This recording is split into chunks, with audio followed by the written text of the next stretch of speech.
Zéro déchet au boulot! Bienvenue dans le podcast qui vous accompagne vers le zéro déchet au travail. Vous êtes sensible à prendre soin de la planète, œuvrer pour diminuer les déchets à la maison, mais au travail c'est le désastre. Gâchis de papier, d'emballage, indifférence des collègues, vous vous sentez démuni face à l'ampleur de la tâche. Alors, bonne nouvelle, ce podcast s'adresse à tous ceux qui souhaitent avancer de manière positive et concrète dans une démarche de diminution des déchets en entreprise. Allez, place au sujet du jour. Bonjour à tous, bienvenue pour ce nouvel épisode de podcast Zéro déchet au boulot. Connaissez-vous les fameux 5 R du zéro déchet ? Alors vous le savez peut-être, les 5 R à suivre, c'est une méthode pour favoriser la diminution des déchets. On y retrouve notamment différentes pistes: refuser, réduire, réparer, rendre à la terre et en dernier lieu, recycler. Vous êtes investi dans une démarche de réduction des déchets et une manière de faire en sorte que cette réduction des déchets dure dans le temps, c'est de refuser que de nouveaux déchets entrent chez vous ou dans votre structure professionnelle. Alors pourquoi cette première étape est si importante ? Je vais vous parler du concept du sac à dos écologique. Chaque Français produit en moyenne 390 kg de déchets par an. Mais ce n'est rien à côté de tout ce qui a été nécessaire pour que le produit arrive chez vous. Finalement, c'est lors du processus de production que votre objet va générer le plus de déchets. Un ordinateur, par exemple, qui pèse moins d'1 kg va générer à lui seul 1500 kg de déchets. Une toute petite alliance en or, elle, va créer 2000 tonnes de déchets. Et oui, il faut mobiliser la matière première, notamment des métaux rares, et c'est une démarche très polluante qui nécessite de prélever sur les ressources de la planète pour produire. Le sac à dos écologique s'intéresse à tout le cycle de vie de produits, depuis l'extraction des matières premières, en passant par le transport de ces matières, la transformation en usine et pour finir en magasin. Imaginez bien qu'à chaque étape, il existe du gaspillage, de la perte comme un déclassement de la matière en usine, un colis abîmé lors du transport, un produit défectueux en magasin, etc. Si on accumule les déchets professionnels et celles des collectivités, le poids des déchets moyens pour un Français passe de 390 kg à près de 14 tonnes par an. Autre source de motivation afin de refuser les déchets, c'est que vous pouvez, en faisant ce geste de refuser les déchets, vous devenez une source d'inspiration, vous donnez l'exemple à votre entourage familial, mais aussi dans le cadre professionnel, vous inspirez vos clients, vos partenaires, ou encore mieux, vos concurrents. Quand on parle de démarche écologique, tant mieux si vous êtes copié, ça va dans le bon sens pour la planète. Alors, comment faire pour refuser l'arrivée de nouveaux objets ? Je vais vous raconter différentes histoires inspirées de mon job d'accompagnement de structures à la réduction des déchets. Premier cas, Laurence travaille dans un centre social. Elle a en charge la mise en place d'une fête dans le cadre des quartiers d'été, organisés chaque année dans les quartiers populaires de la ville. Cette année, gros challenge, réduire les déchets. Alors c'est pas vraiment par conviction écologique, non, mais plutôt pour donner l'exemple. Le quartier est jonché de détritus après chaque animation. Les bénévoles et habitants se plaignent à chaque fois que les manifestations salissent leur quartier. Ce qui génère le plus de déchets, c'est l'espace restauration. Au sol sont disséminés les verres en carton, les emballages de nourriture, les canettes, les papiers de friandises. En discutant avec le comité de pilotage en charge de l'organisation, Laurence préconise de travailler sur le sujet. L'équipe est partante pour des verres à réutiliser, mais 400 verres à nettoyer, le centre social n'a pas l'équipement adapté. Laurence évoque une solution pratique avec Eau la Consigne, qui est une usine de lavage de vaisselle et de bouteilles consignées. Hop, le contact est pris, la solution est trouvée. Eau la Consigne fera partie des partenaires privilégiés du centre social pour la réalisation d'événementiels. Pour réduire les emballages de boissons, Laurence mise sur la boisson en bouteille, en verre, consignée. Elle fait appel au fourgon qui livre les boissons directement sur site. Pratique pour le jour J. Elle remarque justement que le fourgon propose aussi des douceurs salées et sucrées comme des biscuits en pot consignés. Elle pense donc tester.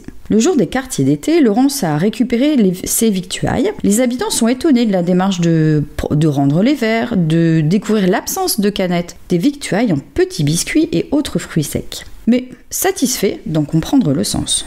Justement, Une équipe d'adolescents dynamiques veille à informer les habitants et veille à ramasser les verres abandonnés. Ils sont disposés dans des caisses adaptées, prêts au décollage pour l'usine de nettoyage.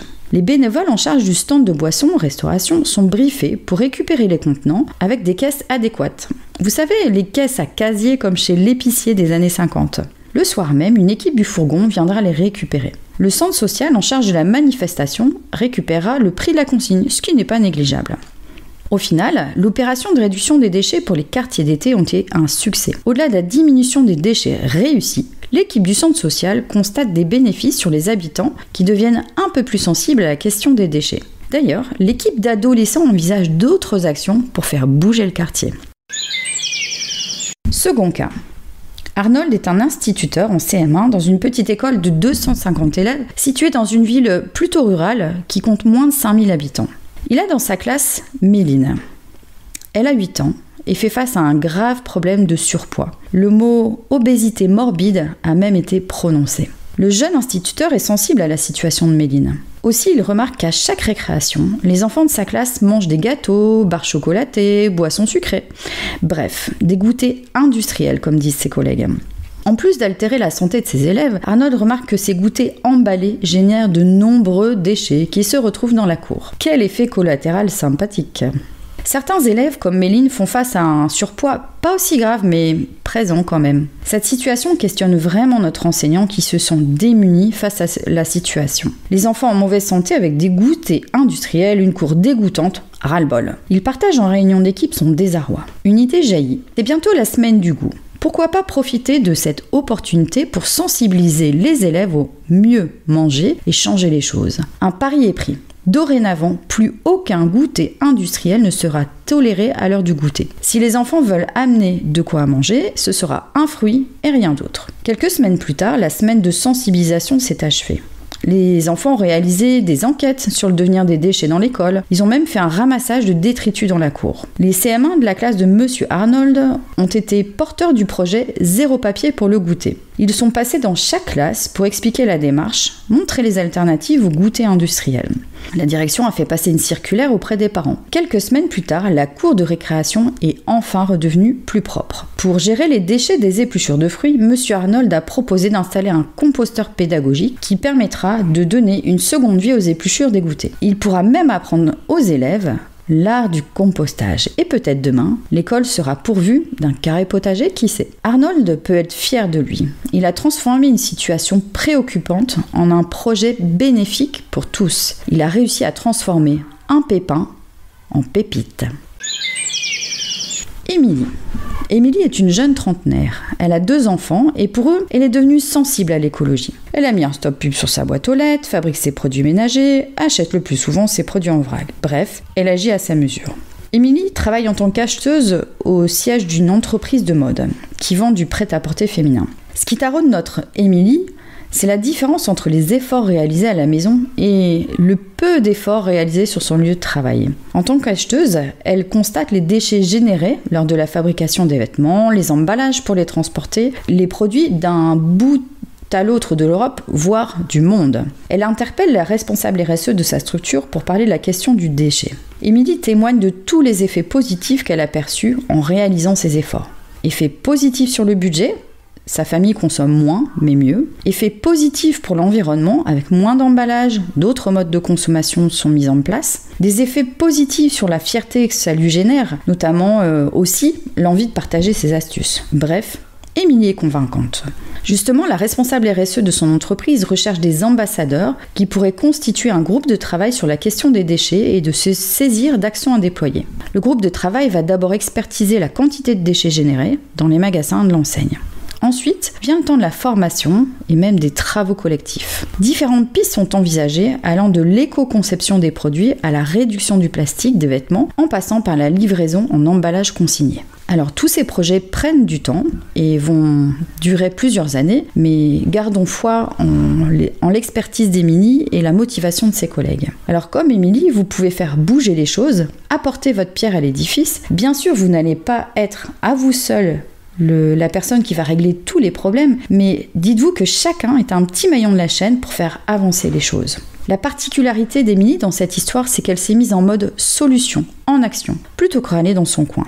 Elle a transformé une insatisfaction en action. Et vous, qu'est-ce que ça vous inspire ? Vous pouvez répondre dans votre application de podcast préférée. Alors si vous appréciez ce format histoire, ces prochaines semaines, nous allons revisiter un nouveau R du zéro déchet. Au plaisir !